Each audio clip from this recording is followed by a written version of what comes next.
Late Tuesday night, sitting in my car outside a grocery store that's still open but feels like it's halfway asleep. The lights are on, but barely. I've already eaten. I'm not hungry. I'm just not ready to go home yet. That's the part I notice first. I'm parked there longer than I need to be. Engine still running, scrolling for no reason, feeling that low-grade tired that makes decisions feel heavier than they should. I catch myself thinking about going back inside for one small thing. Not groceries, just something. A drink, a snack. $5, maybe $8. That doesn't feel like spending. It feels like filling a pause. I've done this more times than I can count. Always telling myself it doesn't matter because it's late, because tomorrow's work, because the day already took enough out of me. It never feels like a choice. It feels like background noise. For a long time, I didn't even think of that as a habit. Habits in my head were obvious things, daily things. The same coffee every morning, the same subscription every month.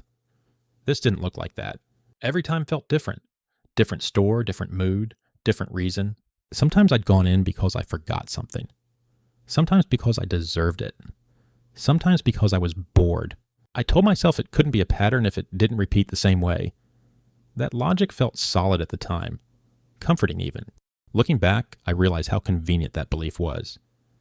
It let me treat every small spend as a one-off exception, instead of part of something bigger. I wasn't lying to myself exactly. I just never stood still long enough to notice how often the same justifications kept showing up under new disguises. Late Tuesday night, sitting in my car outside a grocery store that's still open but feels like it's halfway asleep. The lights are on, but barely. I've already eaten. I'm not hungry. I'm just not ready to go home yet. That's the part I notice first. I'm parked there longer than I need to be. Engine still running. Scrolling for no reason. Feeling that low-grade tired that makes decisions feel heavier than they should. I catch myself thinking about going back inside for one small thing. Not groceries, just something. A drink, a snack. $5, maybe $8. It doesn't feel like spending. It feels like filling a pause. I've done this more times than I can count. Always telling myself it doesn't matter because it's late. Because tomorrow's work, because the day already took enough out of me. It never feels like a choice. It feels like background noise. For a long time, I didn't even think of that as a habit. Habits, in my head, were obvious things, daily things. The same coffee every morning, the same subscription every month. This didn't look like that. Every time felt different. Different store, different mood, different reason. Sometimes I'd gone in because I forgot something. Sometimes because I deserved it. Sometimes because I was bored. I told myself it couldn't be a pattern if it didn't repeat the same way. That logic felt solid at the time, comforting even. Looking back, I realize how convenient that belief was. It let me treat every small spend as a one-off exception, instead of part of something bigger. I wasn't lying to myself exactly. I just never stood still long enough to notice how often the same justifications kept showing up under new disguises.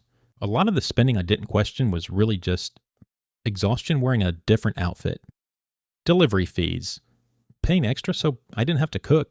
Paying extra so I didn't have to stop somewhere else. It always felt reasonable in the moment.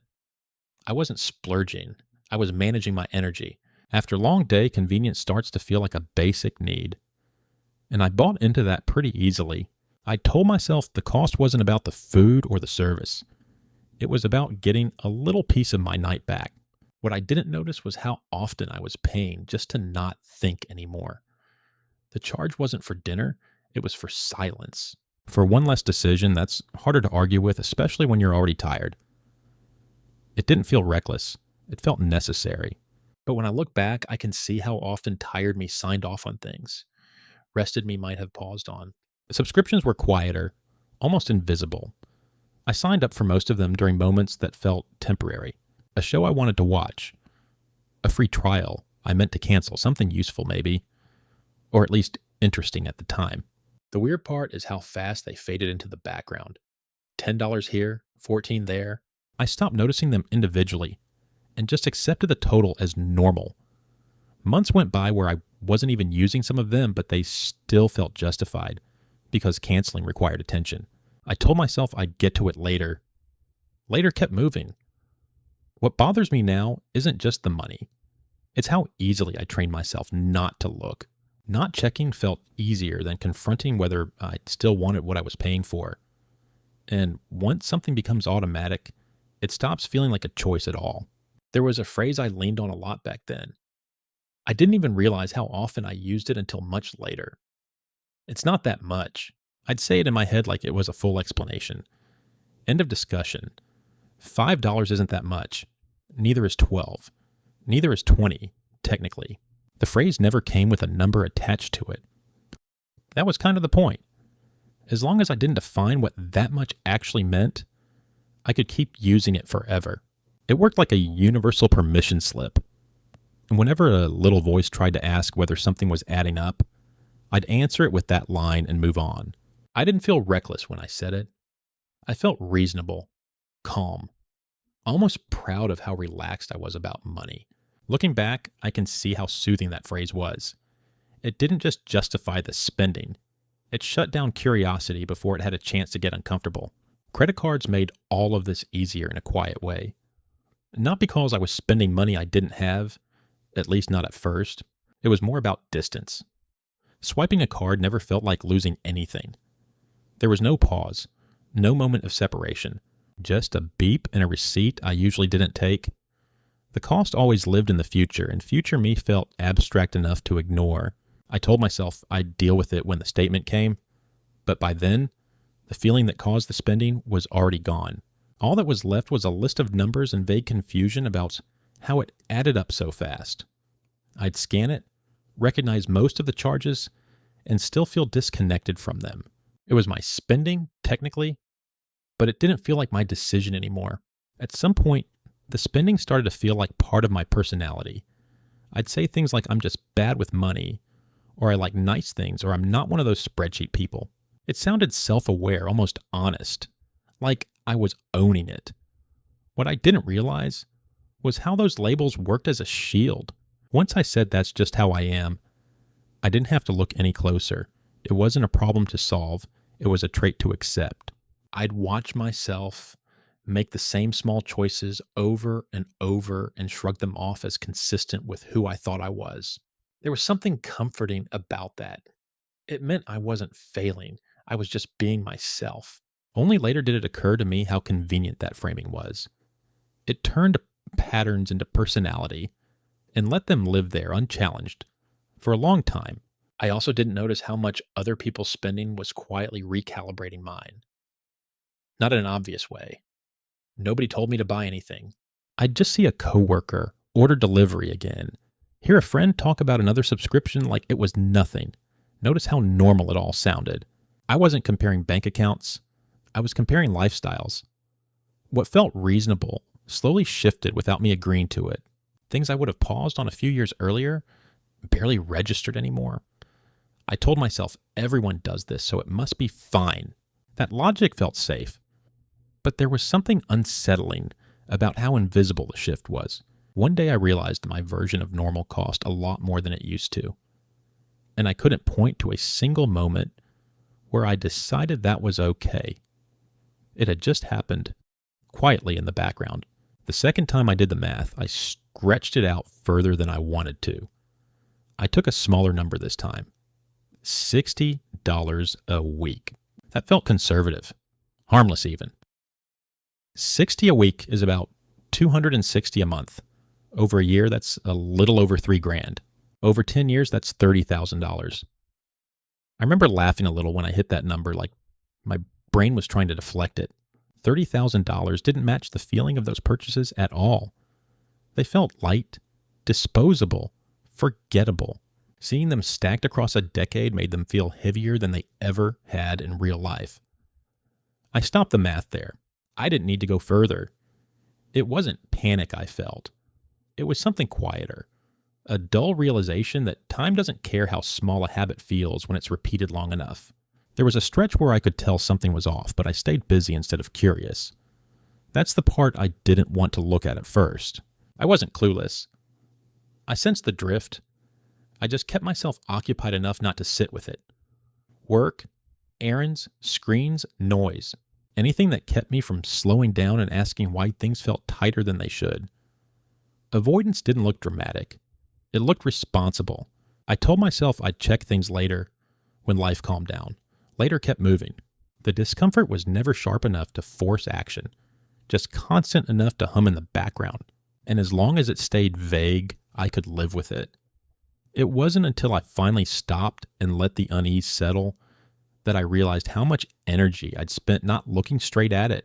What confused me the most during that time was how stuck I felt, without feeling reckless. I wasn't blowing money on anything dramatic. No luxury trips. No big impulse buys that made for a good cautionary tale. On paper, I looked responsible. I paid my bills, I didn't miss payments, and yet there was this steady sense of not moving forward. Like walking on one of those moving sidewalks at the airport. Except it's going the wrong direction. I remember thinking it didn't add up. I wasn't doing anything obviously wrong, so why did it feel like I was always catching up instead of getting ahead? That disconnect was frustrating in a specific way. It made me question my instincts. If being careful still felt like this, then what was I missing? The answer wasn't dramatic. That was part of the problem. It was subtle enough to stay hidden, but persistent enough to wear me down. One of the stranger parts was how little my behavior changed once I became aware of it. I assumed that noticing would automatically fix things, that once I saw the pattern, I'd naturally stop feeding it. That didn't really happen. Awareness didn't flip a switch. The habits were already baked into my days. They showed up when I was tired, distracted, or just trying to get through the evening. Knowing them were there didn't make them disappear. If anything, it added a layer of frustration. I'd catch myself mid-purchase and still go through with it, already rationalizing it even as I recognized the pattern. That was uncomfortable. It made me realize how sticky these behaviors are, how they outlast insight. I didn't feel empowered by the awareness right away. I felt oddly stuck between knowing better and doing the same thing anyway. Over time, I noticed the mental clutter more than the money itself. All those small charges created this background tension I couldn't quite place. It wasn't anxiety exactly, more like static. A constant, low-level awareness that something needed attention, even when I wasn't actively thinking about it. I'd open my banking app and close it quickly, not because I was afraid of what I'd see, but because I didn't have the energy to process it. The numbers weren't shocking, they were just noisy. Too many little things pulling at the edges of my attention. I started to realize that part of what I was paying for, without meaning to, was that feeling. The feeling of money being slightly out of focus. Always there, never urgent enough to demand clarity. It was draining in a way that's hard to explain until you've lived with it for a while. What made it harder was how normal all of this felt. Everyone around me was doing some version of the same thing. No one talked about it like a problem. It was just life. Work, spend, repeat. That normalization was comforting on the surface. It meant I wasn't alone, but it also made it easier to stay quiet about the parts that bothered me. If everyone's dealing with it, then maybe this is just how adulthood feels. A little tight, a little tired, a little behind. I accepted that explanation for longer than I should have, mostly because it didn't require me to question anything. It let the drift continue without resistance. And when something becomes normal, it stops asking for justification. It just exists. When I look back, I can hear the justifications I used so clearly. I told myself I worked hard, so it made sense. I told myself I wasn't hurting anyone. I told myself I'd adjust later when things were more stable. At the time, those reasons felt sincere. I wasn't being careless on purpose. I believed them. That's what makes it complicated. It's easy to judge past decisions when you already know where they lead. Harder to sit with the fact that in the moment, they felt completely reasonable. I don't look back at that version of myself with anger, mostly just recognition. He was tired. He wanted things to feel easier. He didn't realize how much those small comforts were quietly shaping the long term. There was no big turning point where everything changed. No dramatic overhaul, no clean break. That's something I didn't expect. I kept waiting for the moment where it would all click and I'd feel different. More in control, more certain. It never really came. What happened instead was slower, messier. A series of small pauses, moments where I noticed the urge and sat with it a second longer than usual. Sometimes I still went through with it, sometimes I didn't.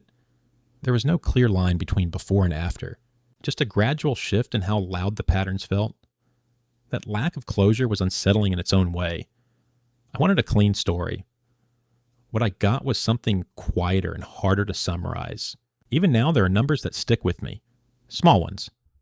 A monthly charge I still haven't canceled. An average weekly spend that feels heavier than it should. They're not catastrophic. They don't ruin my life.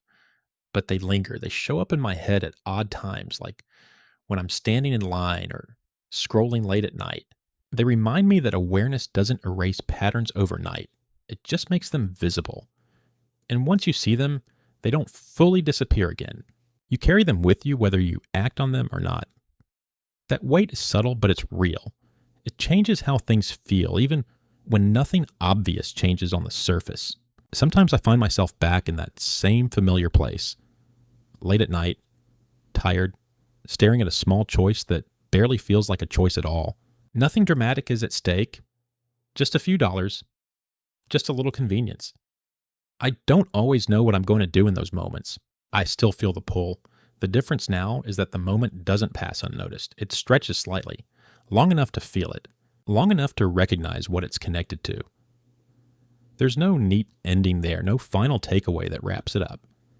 Just the awareness sitting beside me quietly, while the world keeps moving,